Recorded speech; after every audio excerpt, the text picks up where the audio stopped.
Allez, avance, avance. Ouais. Je continue à croiser mes bras, on avance.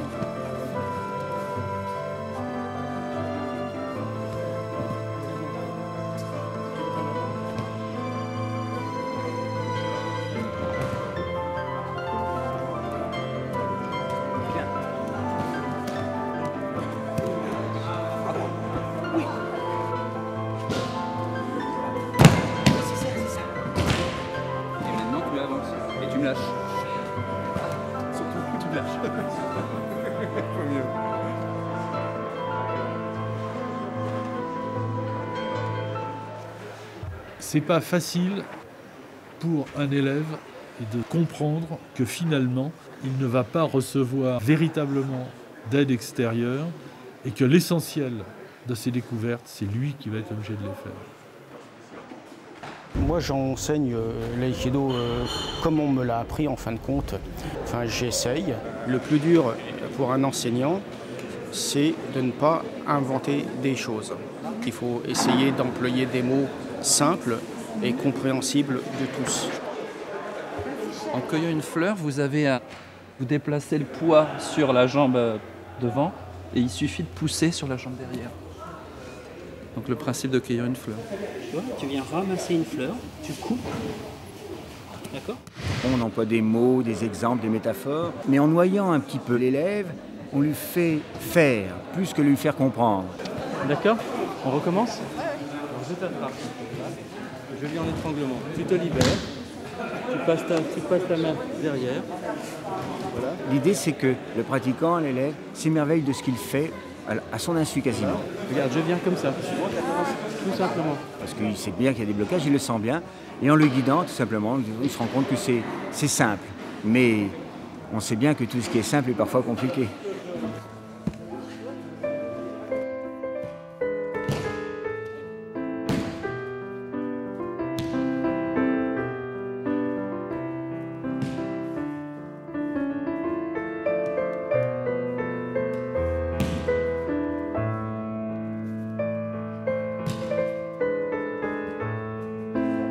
À chaque niveau, il y a des choses qu'on a plus ou moins compris. Par exemple, si on tombe sur quelqu'un qui est très calme intérieurement, et s'il a un certain niveau, il va vous calmer au niveau de la randonnerie, il va vous apaiser.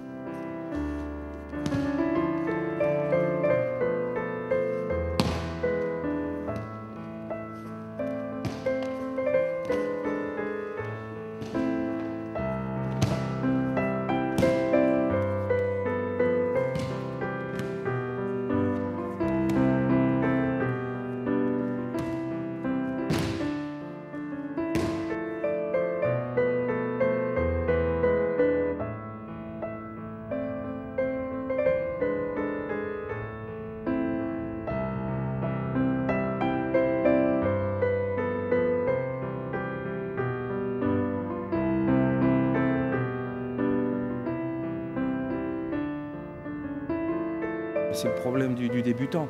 On est là, on veut faire la technique, on n'y arrive pas, on s'en mêle les pinceaux et puis on se ronge, on sort, on dit ah non, j'ai pas bien fait mon randori, j'ai pas.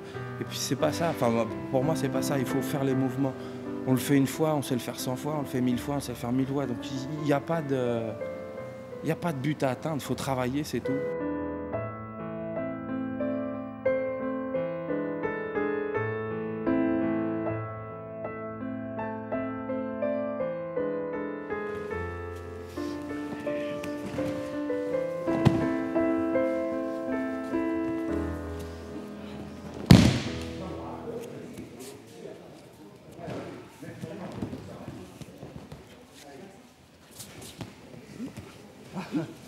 Il faut toujours proposer à votre partenaire, c'est une solution de sortie, là-bas. Ouvrez. Offrez-lui l'espace, l'espace-temps et l'espace réel. Là-bas, là-bas. Oui, donc ouvrez un peu, peut-être un petit peu, c'est de ma faute. Un peu enfermé. Quand vous êtes là. Sur une saisie du coude et une attaque à la tête, vous avez un tas de possibilités. Mais ce qu'on va commencer à voir, c'est la possibilité simplement d'ouvrir le vide devant notre adversaire au lieu de pratiquer vraiment une technique. Autrement dit, vous soutenez son coude et vous le faites le vide devant lui.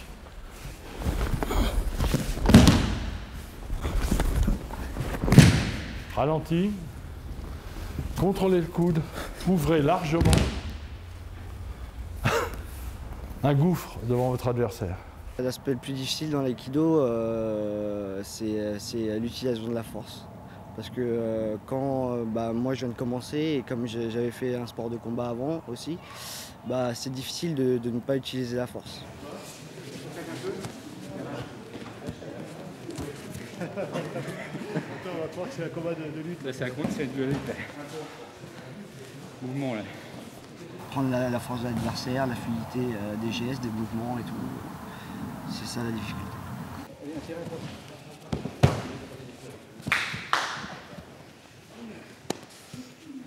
Il faut progressivement apprendre à recevoir l'énergie, à la rediriger et ne pas penser à autre chose, et ne pas penser en particulier à des projections spectaculaires ou des choses comme ça.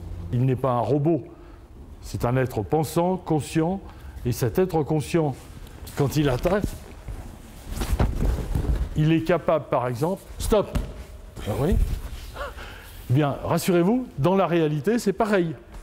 Vous pouvez arrêter quelqu'un comme ça. Pensez seulement, je freine l'activité de mon adversaire.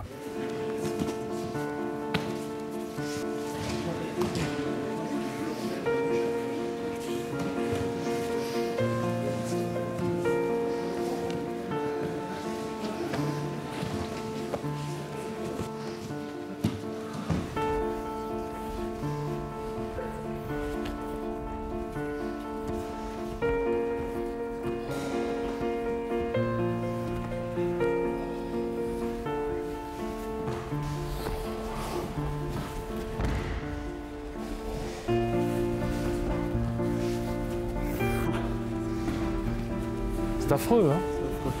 Alors reposez-vous un petit peu avant de le faire, parce que c'est épuisant. Hein. Vous avez vu ça un petit peu? Quelqu'un qui vous attaque très fortement met en jeu une énergie importante. C'est une partie très importante de l'aïkido, d'arriver à dissiper cette énergie sans en être victime et surtout aussi sans que l'adversaire ne soit blessé.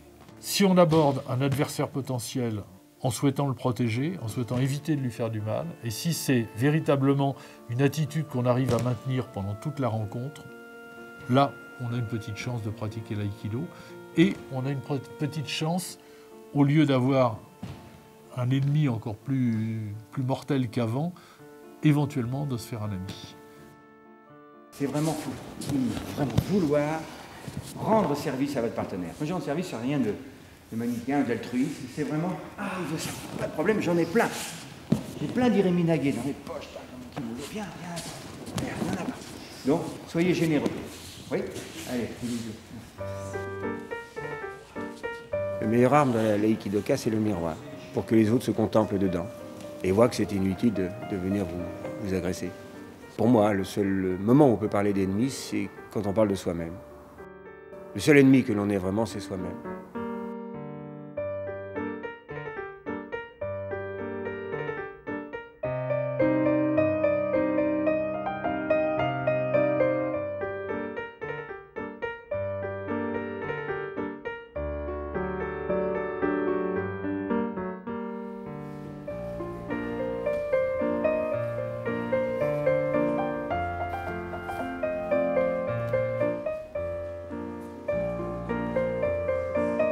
Là, on va essayer d'utiliser l'aïkido pour accueillir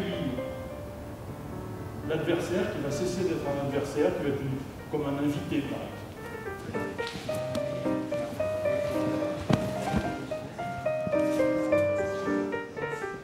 Alors, on a d'autres techniques qui peuvent être commencées debout, vous absorbez l'énergie de l'adversaire et vous dirigez, mais vous pouvez aussi rester à genoux.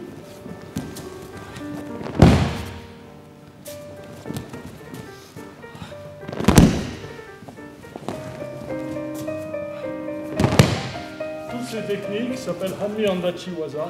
Elles ont eu une très grande importance à une certaine époque parce qu'un samouraï qui était à genoux, quand son seigneur était assis, n'avait pas le droit de lever sa tête au-dessus du niveau de la tête du seigneur. Eh bien, les samouraïs ont très vite appris à se battre à genoux contre des adversaires debout.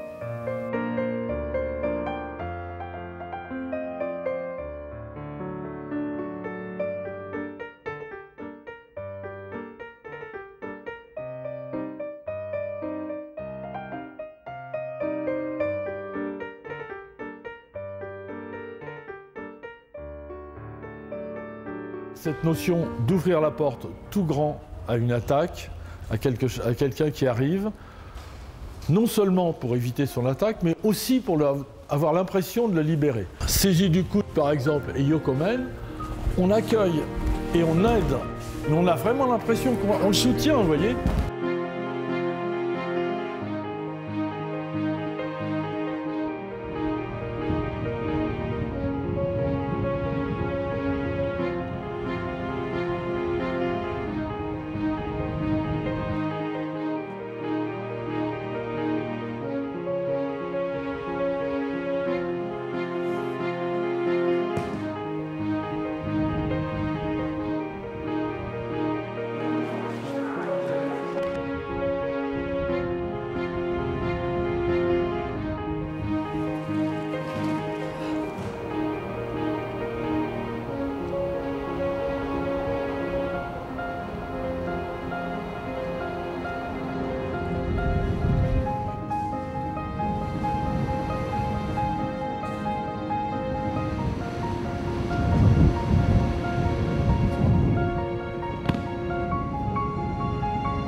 Ce qu'on recherche, c'est l'harmonie, mais bon, évidemment, on est là pour le pratiquer et on ne le trouve pas tout le temps. Personnellement, moi, ça m'arrive de sortir et de ne pas être satisfait parce que j'ai mis trop de force, parce que j'ai mal travaillé, parce que j'ai oublié d'expliquer quelque chose à un débutant, etc. etc. Le cours n'est jamais pareil. J'ai entendu des belles réponses par rapport à ce qu'on est soi-même. L'ennemi qu'on peut rencontrer, c'est effectivement soi-même. Mais quelquefois, honnêtement, moi je trouve que c'est l'autre aussi un peu. Une attaque, c'est une incongruité. C'est quelqu'un qui pose une question. Quelqu'un qui est perdu, qui ne sait pas où il est. Il faut considérer. Donc, je dis, c'est par là, à ma connaissance. Mais le trajet, c'est lui qui va le faire. Ouais. Allez, c'est bien.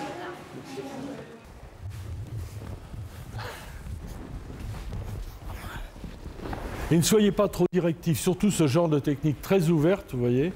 Il serait contradictoire ensuite de... Ça irait pas du tout.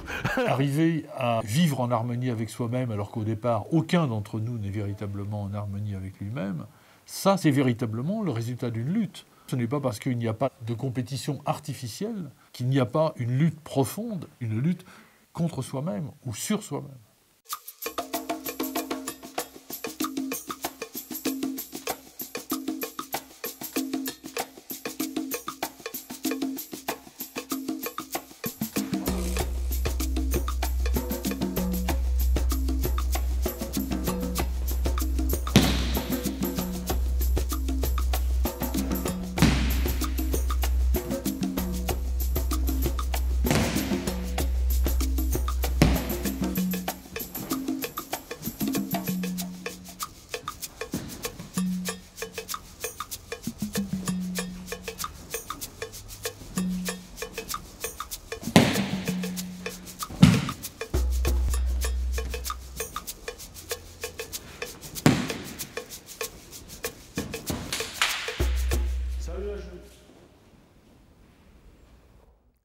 Alors, vous avez beaucoup de façons de pratiquer le randori. Vous pouvez pratiquer le randori en accélérant et en amplifiant les attaques de votre adversaire pour mieux le projeter. Vous pouvez aussi freiner votre adversaire. Et puis, je suis à peu près sûr qu'une bonne partie d'entre vous est tout à fait capable d'éviter un combat simplement par leur présence, par leur calme et par le fait qu'il faut être deux pour se battre. S'il y en a qu'un qui a envie de se battre et que l'autre est très calme,